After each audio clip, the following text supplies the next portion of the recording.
Muy bien, gracias por esa información y vamos ahora sí con lo que habíamos anunciado, Mabel. Mañana se cumplen 100 días de la cuarentena y con el paso de los meses hemos aprendido, creo, mucho de nosotros mismos, ¿no? Se han flexibilizado algunas medidas, algunas, por cierto, se han comunicado bien, otras de forma deficiente, pero lo que queremos en los siguientes minutos es plantear una conversación con nuestros invitados para que desde su perspectiva profesional, pero también personal, nos cuenten qué conclusiones han obtenido luego de todas estas semanas, si es que acaso han logrado sacar algo en claro, porque sigue siendo un tiempo confuso.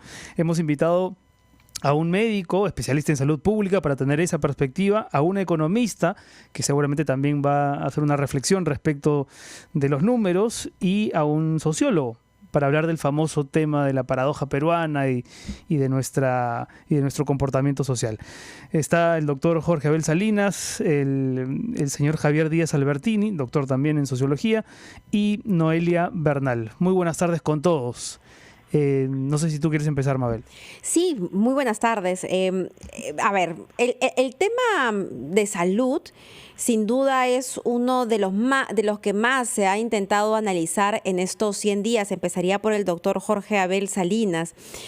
A ver, como diría Gareca, en líneas generales, ¿cuáles son las evaluaciones que se pueden hacer a partir de ya cumplidos estos 100 días? Mañana se cumplen esos 100 días, pero yo sí quería ser muy puntual en un tema, ¿no? Probablemente muchos empiecen diciendo, nadie se lo esperaba, no estábamos preparados, nunca nos imaginamos. Y eso en un inicio puede ser un buen argumento, pero al pasar de los días se va diluyendo un poco mientras vamos ganando expertise en la planificación. Por eso le pregunto al doctor Jorge Abel Salinas, ¿cuál es su evaluación? Mabel, Renato, buenas noches y mis saludos también a los demás invitados. Y ciertamente, no es ninguna excusa, pero es cierto que ha sido un enfrentamiento a una enfermedad nueva, pero que los sistemas sanitarios están obligados a tener algún plan de respuesta. Yo creo que en este momento toca ser sincero, porque yo creo que las cosas hay que ponerlas sobre la mesa, porque si no, si las ocultamos, realmente no tenemos lecciones aprendidas. Y yo creo que el Perú tuvo algunas iniciativas interesantes, pero que lamentablemente fueron aisladas en mi concepto. El tema por ejemplo, del aislamiento, esta cuarentena que empezó con 15 días, que después se fue extendiendo 15 días más y finalmente estamos a punto de llegar a los 100 días, como una medida prácticamente única en la que se aisló a sanos, a no sanos, asintomáticos, sintomáticos leves, sin hacer un seguimiento real de saber quién estaba infectado, y me refiero a hacer las pruebas diagnósticas correspondientes, que hoy por hoy sabemos que eran las pruebas moleculares, para poder identificar dónde estaba el virus, quién lo tenía, poder cercar entonces esa familia, esa comunidad, ese distrito, ir viendo por dónde va y poder hacer un trabajo comunitario, domiciliario, del primer nivel. Entonces, lo que nosotros hicimos fue aislar a todos y decir que íbamos ganando tiempo para preparar, curiosamente, el tercer nivel de atención, o sea, el nivel complejo de camas hospitalarias, UCI, ventiladores, etcétera, pero dejamos todo un espacio en el camino libre, que era precisamente el control comunitario, domiciliario, donde sí se podían hacer visitas, donde sabemos que aunque no tenemos medicamentos rigurosamente efectivos, sí sabemos que son capaces de detener la progresión de la enfermedad en algunos casos y evitar que vayan a los hospitales, por ejemplo.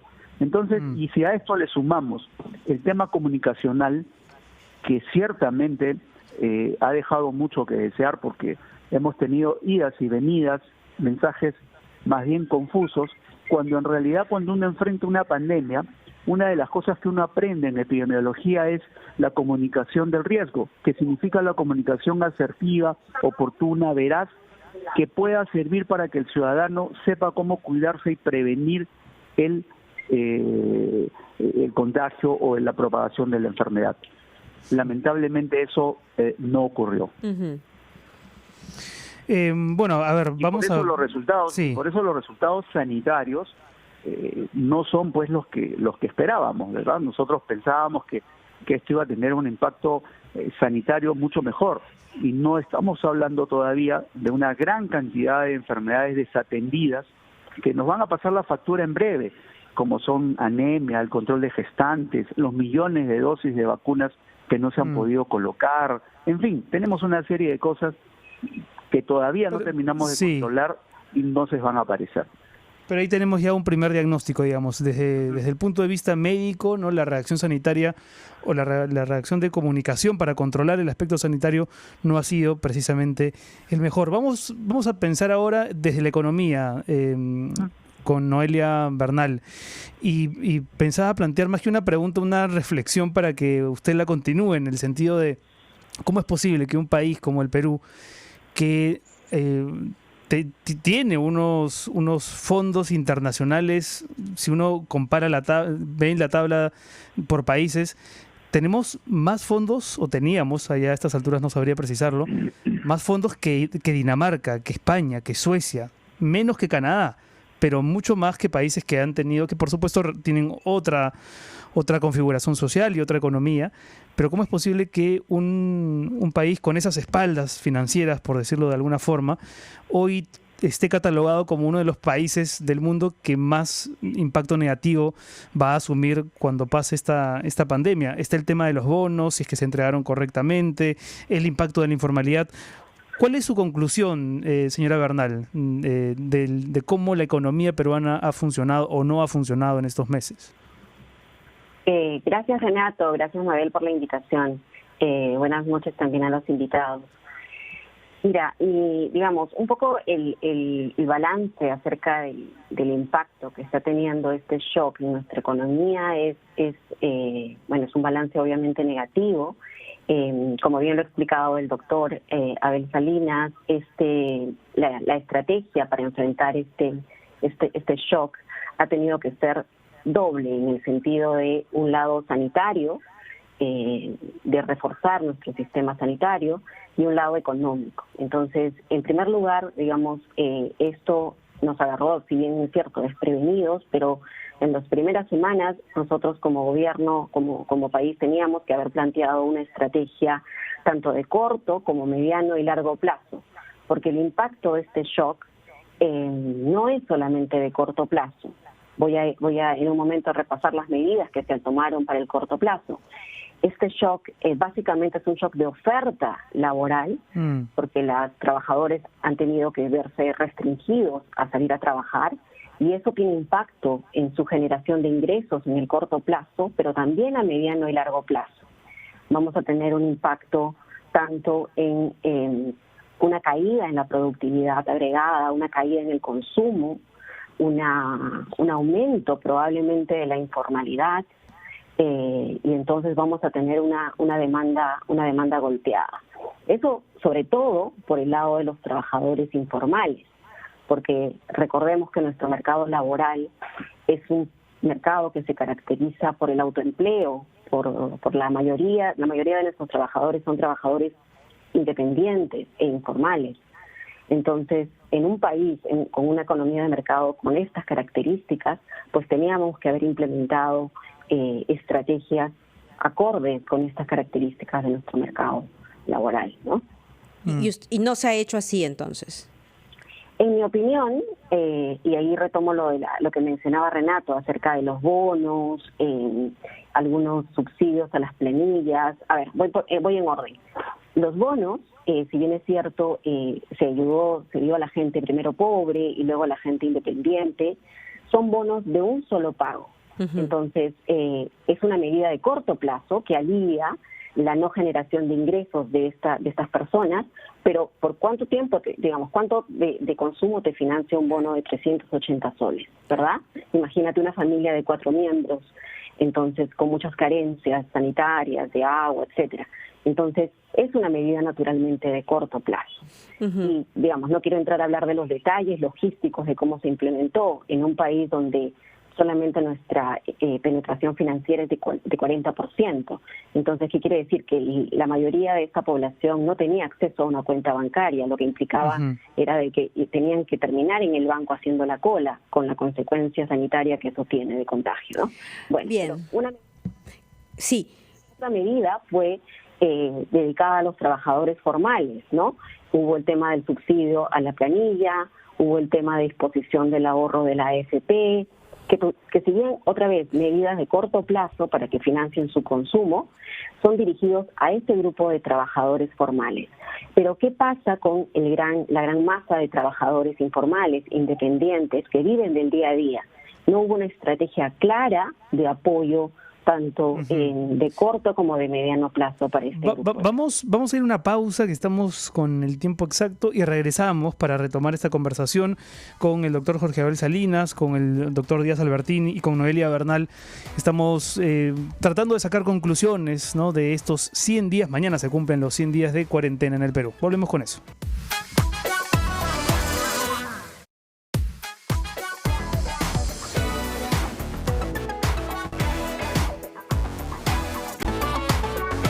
Mañana se cumplen 100 días de la cuarentena y estamos aquí en conexión conversando con 3 estupendos invitados sobre lo que hemos aprendido, las conclusiones que se pueden sacar desde el punto de vista médico, económico y sociológico. Habíamos ya escuchado una primera intervención del doctor Jorge Abel Salinas, también de la economista Noelia Bernal, y quería preguntarle al doctor Javier Díaz Albertini, que es sociólogo, ¿qué tanto el factor idiosincrático ha tenido que ver con la respuesta que está dando el Perú a esta crisis, que no es solamente sanitaria? Hoy, por ejemplo, se reabrieron los centros comerciales y la gente no ha tenido una actitud precisamente cauta, ¿no? Han salido en gran número, y eso tal vez nos está diciendo también algo sobre el comportamiento general de los peruanos. Doctor.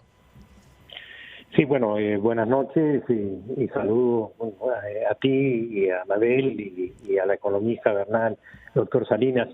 Mira, yo me puse a revisar cuáles fueron las reacciones al principio, ¿no? Cuando empezamos la cuarentena. Y casi todo el mundo estaba en contra. Hasta he revisado los pesimistas, los columnistas más pesimistas, y todos decían esto es correcto, tenemos que salir adelante. Y hablando de idiosincrasia, eso es parte de nuestra idiosincrasia. Yo sentí lo mismo en el fenómeno del niño costero, ¿no? Me acuerdo que había ese centro de comando y que el presidente y los ministros iban a todas partes. Sentí lo mismo el año 2007 en el terremoto en el sur chico, y vemos que todavía ni terremoto ni el niño costero está resuelto, ¿no? Al principio mucha solidaridad, ¿no? Había donaciones en todas partes, RPP está, por ejemplo, metidísimo en eso, igual que todos los otros medios de comunicación, ¿no? Pero el problema es que seguimos con el mismo Estado y con el mismo ciudadano, y ese no cambia. Pero lo que pasa es que ahora estamos con un reto mucho mayor, mucho mayor, porque esto va a durar mucho tiempo. Pero, sí. Si me permite, doctor Díaz Albertini, lo que escuchamos por el lado de salud y por el lado de economía es que se plantearon estrategias que, siendo evaluadas, no fueron tan buenas, pero siendo buenas o malas, da la impresión de que estas estrategias daban la espalda a una realidad, ¿no? Y que no se tomó en cuenta eso, el factor humano, el factor social. Y no estoy hablando solamente de Lima o de las zonas urbanas, sino de todo el país, incluyendo de las comunidades nativas. Sí, pero eso es algo que viene muy atrás. ¿Sabe? Cuando nosotros, el problema de vivienda en el Perú se ha resuelto gracias a la informalidad. El problema de empleo del Perú se ha resuelto gracias a la informalidad.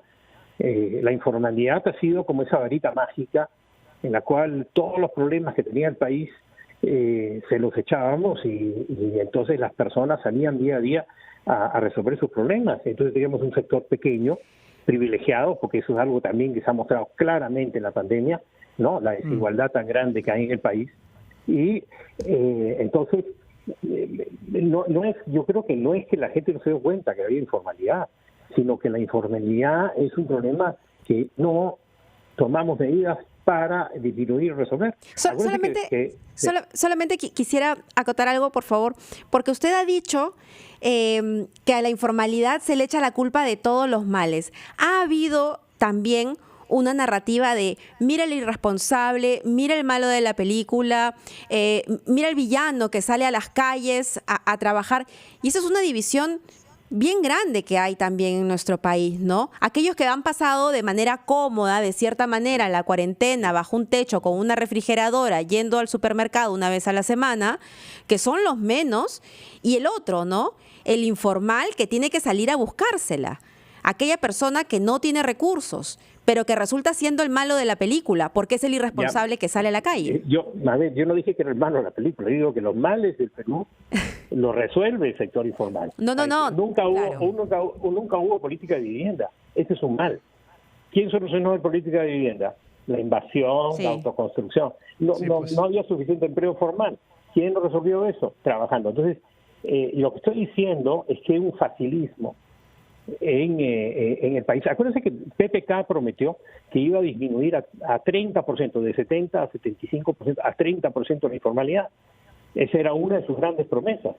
Y vemos que, por el contrario, ¿no? La informalidad ha aumentado antes de la pandemia. Ya había aumentado 1 o 2 puntos, de 72 a 74, 75. Entonces, yo lo que creo es que no se quiso tomar eso en cuenta porque es algo que no podemos solucionar. Entonces yo creo que mejor es no hacerse un poco, claro, no, como yo escribí un artículo una vez, hacerse el sueco. Mejor nos hacemos el sueco y seguimos adelante y pensamos que somos Suecia también y que la gente va a cumplir las normas, cruzar los dedos, prender una velita a alguien y no sé, quizás estoy diciendo algo sarcástico, pero yo creo que hay que ser ciego para no saber pues que había una informalidad, que había solo 40% de peruanos en el sistema financiero. Eso lo sabe mejor el Estado que nosotros. Uh-huh. Ahora, el tema de la informalidad y de la desigualdad que usted los ha desarrollado muy bien, que estaba pensando cómo se han puesto en evidencia en el ámbito médico, doctor Salinas, porque así como Mabel hacía esta distinción entre, porque al inicio todos pensábamos, ¿no?, que esta es una crisis transversal, ¿no?, a todos nos está igualando, y es mentira, ¿no? A las pocas semanas era notorio que había peruanos que le estaban pasando mucho peor que otros. Y también en el tema médico, señor Salinas, ¿no? Doctor Salinas, no ha sido lo mismo afrontar esta crisis con dinero, con la capacidad de poder estar en una clínica, y ya las clínicas están jugando un partido aparte, y los hospitales colapsados del Estado. Sí, desde luego. Yo creo que el Perú tiene este tema de la informalidad, del independiente o de los millones de peruanos invisibles, que tanto para el sistema público como para el sistema privado nos ha jugado un mal lamentable que no pudimos vencer, desde la entrega de los bonos, como bien dijo la doctora Bernal, o cuando se ha tratado de llegar a aquellos ciudadanos que no los teníamos registrados. Y el mensaje más bien fue un mensaje más de que yo creo que el ciudadano debió sentirse cuidado y protegido, pero más bien optamos por el malo, y más bien era perseguido y sancionado, o sea, desconociendo o de espaldas, y por eso coincido con Mabel también, de espaldas a la realidad del país. Pues en salud también ocurrió lo mismo. Entre tal vez el 5% de la población, y estoy exagerando, tiene acceso a los sistemas privados, a los hospitales o clínicas privadas, pero el 95% o tiene que ir a la seguridad social o tiene que ir a un hospital público, y otros pocos a las sanidades, de la policía, etcétera. Es decir, y un sistema o un llamado sistema de salud desarticulado absolutamente, sin capacidad de complementarse uno a otro, y que tampoco existen las condiciones ahora, ni las han existido. Ahora se estuvo hablando del tema privado también, y yo preguntaba en la tarde y decía, bueno, pero todas las atenciones, todas tienen un costo, que las asume el Estado, las asume la Seguridad Social, las asume mis impuestos, o lo asume mi seguro. pero nada de esto es gratuito y todo tiene un fondo que no es interminable. En el caso de los privados ocurrió lo mismo, es decir, podrían haber atendido seguramente a algunos pacientes, pero con una capacidad limitada, porque ¿de dónde lo van a hacer? Tienen un fondo que lamentablemente no estaba articulado dentro del sistema, y ese es un gran reto que queda, y no se trata, y aquí yo lo digo claramente, no se trata de crear un sistema único de salud, como he escuchado el fin de semana, y aquí yo tengo una discrepancia con el ministro Zamora, mi amigo. Eso no es posible ni viable en el Perú. Yo creo que lo que tenemos que trabajar seguramente es una seguridad social universal, que significa que haya más trabajo formal, cada vez disminuyan, podemos ponernos una meta, si quieren, de disminuir la informalidad 5% cada año, hasta finalmente llegar a ser formales y tener seguridad social universal. Pero mientras tanto, tenemos que convivir con todos los subsistemas que tenemos en forma articulada. Y eso es lo que nos ha faltado. Lo que viene a futuro en cuanto a economía es, bueno, lo que se ha puesto en marcha, el Reactiva Perú, el Arranca Perú. ¿Va a ser suficiente? ¿Son medidas cuyos objetivos van a lograr que hacia fin de año podamos un poco salir hacia la superficie? Conversamos sobre este aspecto tras la pausa. Volvemos.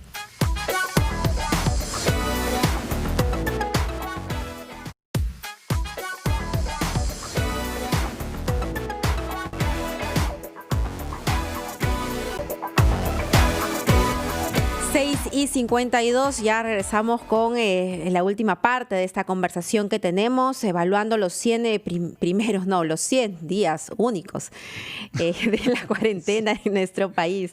Hemos estado hablando con el doctor Jorge Abel Salinas sobre las políticas de salud. También estamos con la economista Noelia Bernal y también con Javier Díaz Albertini, doctor en sociología. Y nos habíamos quedado en la parte económica, ¿no? En lo que se viene a futuro. Señora Bernal, Reactiva Perú, Arranca Perú, ¿son programas pensados en sacarnos a flote de inmediato o hay alguna pata, alguna base, alguna columna que falte ahí para poder salir con mayor rapidez de esta situación? Gracias por la pregunta, Mabel. Mira, en mi opinión, estos programas de Reactiva Perú, Arranca Perú o FAEMITE, yo creo que son programas que tienen buenas intenciones, ¿no?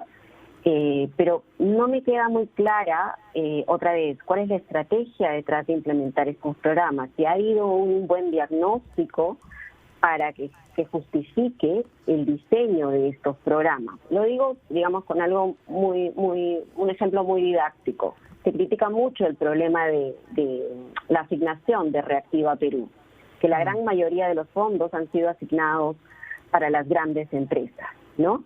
Y eso en principio, digamos, podría no estar mal, siempre y cuando este dinero finalmente se dedique a la conservación de los empleos formales de las empresas, de sus trabajadores, y si esto abarca la gran mayoría de trabajadores.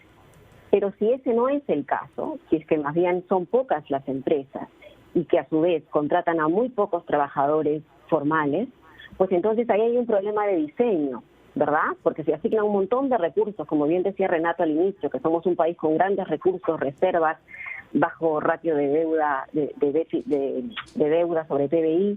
Entonces, cuando vamos a asignar estos fondos, lo queremos hacer con dos objetivos: preservar los empleos formales de la gran mayoría de la población y promover crecimiento, ¿verdad?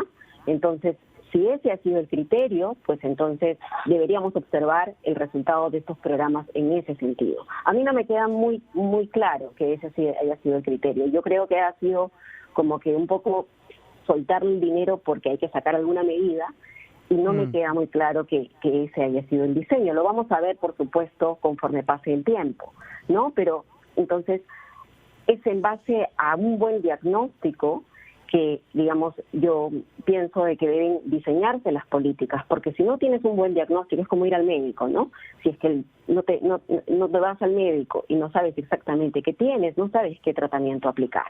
Entonces, digamos, yo sugeriría de que ahora todavía, digamos, tenemos tiempo, miremos esto, lo que nos falta como una oportunidad para seguir recolectando la información que se necesita y empezar a diseñar medidas más pensadas, más de mediano plazo, con ese doble objetivo, como bien decía aquí el doctor Abel y el doctor Javier Díaz, teniendo en cuenta cuáles son las características de nuestros trabajadores. La gran mayoría son informales, la gran mayoría son autoempleados que viven del día a día. Entonces, ¿cómo diseñamos un sistema de protección o de seguridad social basada básicamente en salud que los proteja, que al mismo tiempo promueva su empleabilidad, digamos, su formalidad, pero que sobre todo los proteja, porque nos ha quedado muy claro en esta crisis sanitaria que ellos están siendo los más golpeados, no solamente por el riesgo de contagio y las enfermedades, etcétera, etcétera,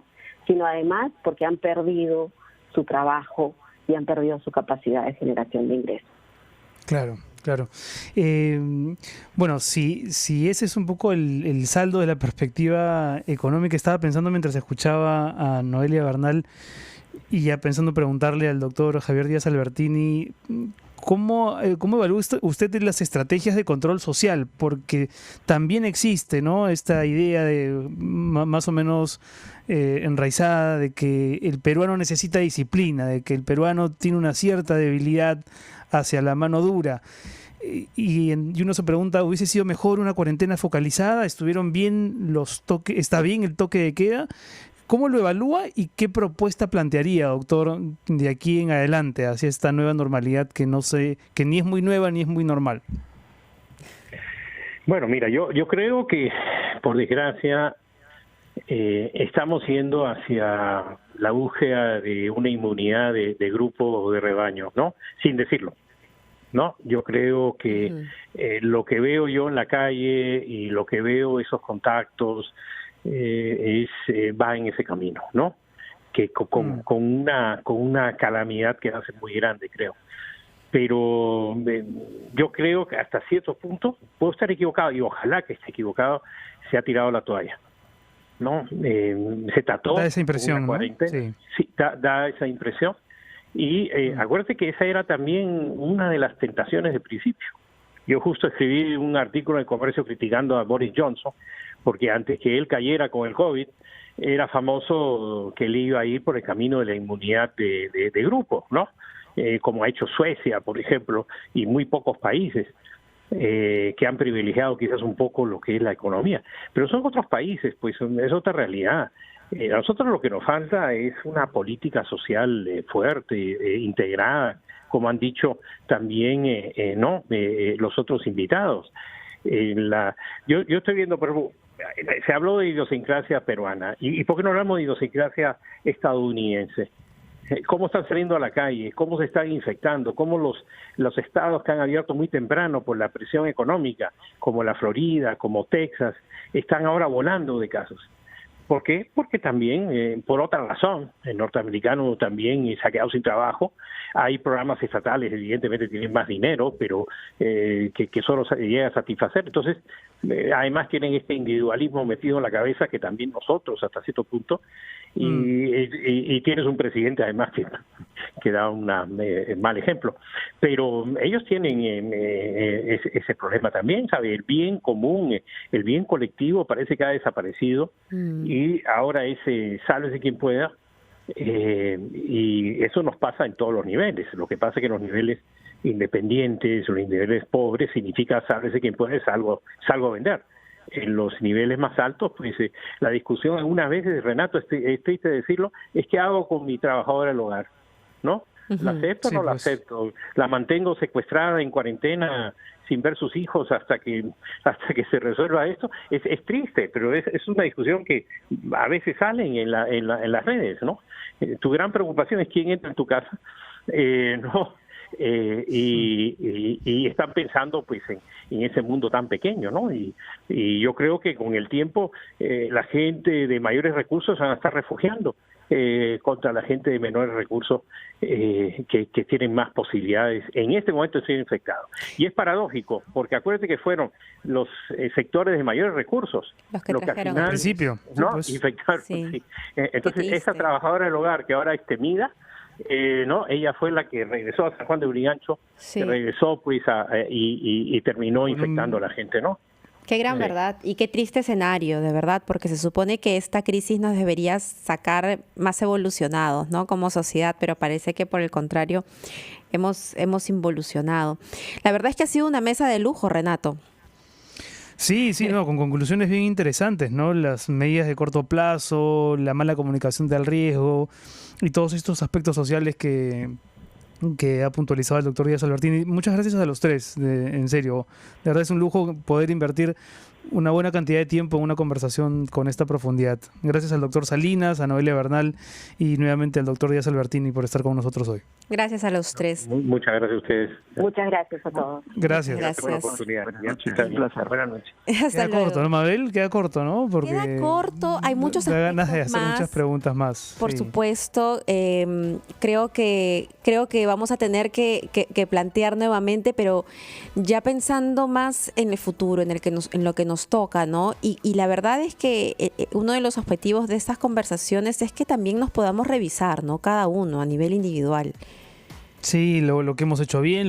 Es decir, si tenemos todo el derecho, por supuesto, de criticar al gobierno y las medidas y tal, pero también uno en la gestión de su hogar, ¿no? Sí. Tal vez en la gestión del barrio, de la cuadra, cómo hemos funcionado. Ahí también podríamos hacer varios señalamientos críticos, ¿no? Sí, qué clase de comunidad somos y si realmente somos solidarios, ¿no? Hay personas Si que hemos sin duda respetado las reglas sí, o no, ¿no? Pero hay sí, estas conversaciones en donde yo me refugio en mi núcleo familiar y el resto es el enemigo, es como la vuelta a lo más básico del ser, ¿no? Bueno, Pero bueno, una suerte que podamos tener este tipo de conversaciones. Hacemos una pausa, son las 7 de la noche, regresamos para la última hora del programa. Viene Hernán Vidaurre nuevamente, vamos a estar conversando con Leslie Shaw y Eso. varias cosas más. regresamos.